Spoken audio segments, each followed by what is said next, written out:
Hi, this is Dr. Sana Hashmi. I'm a fellow at the Taiwan Asia Exchange Foundation. So, this week in my Prince Eye on China column, I analyze the Chinese discourse on China Pakistan relations amid the ongoing visit of Pakistani President Asif Ali Zardari to China. So, the timing of this visit is symbolic. It comes just right after Chinese New Year, which is commonly referred to as Lunar New Year holidays, a time that is reserved for family reunions. And Pakistan clearly wants to keep that family vibe going on in its ties with China. So, therefore, the timing is so symbolic, and I feel that this is one of the reasons why he's visiting right after the holidays. But this is all about optics. The question that we have to ask is this relationship is as strong as it used to be, or are cracks starting to show in Pakistan China relations? So, some Chinese commentators see this visit as Pakistan's way of doubling down on its ties with China, specifically after the US is now freezing a foreign aid for the time being, and also now with the dismantling of the US aid. Much of the funding has also gone to Pakistan. Now, Pakistan is looking more to be dependent on China. So many Chinese analysts they point out that Pakistan needs China, not just for the China-Pakistan economic corridor, not just for the infrastructure development, but also to mediate with the Taliban government in Afghanistan and Pakistan. But here's what stands out.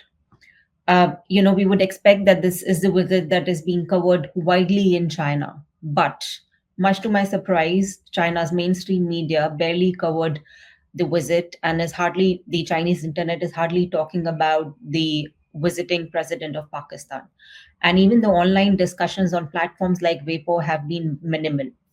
So this actually suggests that public interest in Chinese interest in Pakistan, and by extension, China-Pakistan relations is declining.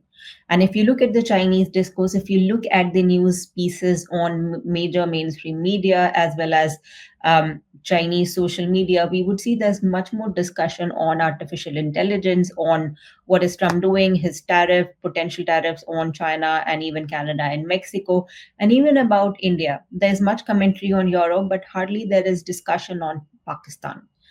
And here's a major reason why. I do believe that there has a lot to do with what's happening in the bilateral relationship. There has been a surge in terror attacks on Chinese workers in Pakistan, especially those working on the CPEC project. And this has been, I feel, that a bone of contention on how Pakistan has been responding to these terror attacks. And I do believe that this is definitely, if Pakistan doesn't address this, it is definitely going to impact the state of Pakistan China relations. And that's raising serious questions about whether Pakistan can be trusted as a stable, reliable partner to China, or if Chinese investment is actually worth in Pakistan. And of course, it's just not about violence. Of course, that has been a major concern. But then there were also a number of videos that were circulating on Chinese social media that showed that many hotels in Pakistan actually refused to accommodate Chinese visitors, with people making racist remarks as well. And while Chinese official narratives highlight Pakistan counterterrorism efforts and then everything is hunky dory and China Pakistan relations, discussion online tells us a different story. Some, in fact, are openly questioning whether Pakistan is really doing enough, or if it's just a freeloader in this relationship. So Pakistan, for its part, keep pushing for this idea of an ironclad friendship. And just recently, just before this week, in fact, Prime Minister of Pakistan Shehbaz Sharif called CPEC a vital cornerstone of Pakistan's economy and, in fact, a pillar of China Pakistan relations. But these statements aren't just for domestic audiences, they're also directed at Beijing. And perhaps as a reminder that Pakistan still is considered a strategically important partner for China, specifically in the context of countering India. So the problem is, of course, everything seems to be all right. So where is the problem here? So I do believe that there are some sections within China that doesn't seem as convinced anymore about countering India or about China Pakistan being an all-weather friendship.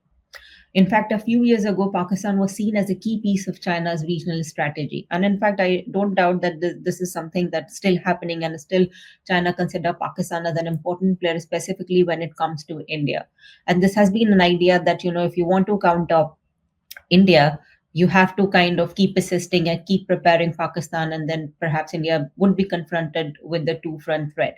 And this has been within the psyche of Chinese leadership, Chinese policymakers vis-a-vis India and Pakistan. But today, I do believe and I do see that that is shifting. While projects such as the new Gwadar airport are being celebrated as milestones for regional connectivity, the bigger picture suggests that China is definitely reassessing how much value does it have to attach to Pakistan. And at this point, Pakistan looks far more dependent on China than the other way around. Sure, China just launched a Pakistani satellite and continues to fund projects in sensitive areas such as Baluchistan. And in fact, the casualties are mostly Chinese workers. But for Beijing, this partnership is starting to feel like a liability. Specifically, we see it from outside. And if we also deeply analyze what the Chinese discourse and how the Chinese are feeling about this very important relationship. So, of course, Chinese workers are getting attacked, are getting killed, security costs are rising, and China has already enough on its plate. With, of course, Donald Trump's comeback, with the potential tariffs, with the ongoing US China tech and trade war, with tensions in the South China Sea, and of course, the cost in the Taiwan Strait. These are all the issues that China has to deal with. So now, of course, the official line, specifically after the visit, will be that Zardari's visit was a success. It will definitely be labeled as um, an important a milestone in China-Pakistan relations. The usual talk about the all-weather friendship will definitely continue to persist, and the CPEC will move forward. And I have been saying this: the CPEC is definitely going to be there. It's not going to be vanished. It has been there since 2013 when BRI was launched, and CPAC was in fact one of the major reasons why India has been so opposed to the BRI. India has not been a part of the Belt and Road Initiative. And in fact, I do believe to some extent CPEC exists primarily because of India and China and Pakistan are acting against India and infringing on India's territorial integrity. So I do believe that CPEC is definitely going to be there. China is not going to do away with the CPEC, but let's be real. China is now weighing the cost and benefit of this relationship more carefully than ever before. Perhaps it might not be in the official discourse, we might not see the signs of it, but if you look at what has happened and what has China achieved, this is one of the significant outcomes that could come out of analyzing China-Pakistan relations. And as China reassesses its global priorities and even regional priorities, may have to confront a very difficult question: is Pakistan still worth the investment? So, of course, is the other questions that arises: is the China-Pakistan friendship still as strong as it once was? The answer might not be what Islamabad wants to have, but let's be real here. India is the key player in the equation. And until to the point China keeps seeing Pakistan as a way to keep India preoccupied, it will continue to foster Pakistan. It will continue to view Pakistan utility through that lens, regardless of how effective or ineffective effective it is actually going to be. So I think this is the foundation that China Pakistan relations have been based on, and this is the foundation that is going to be the core of China Pakistan relations. Thank you for watching.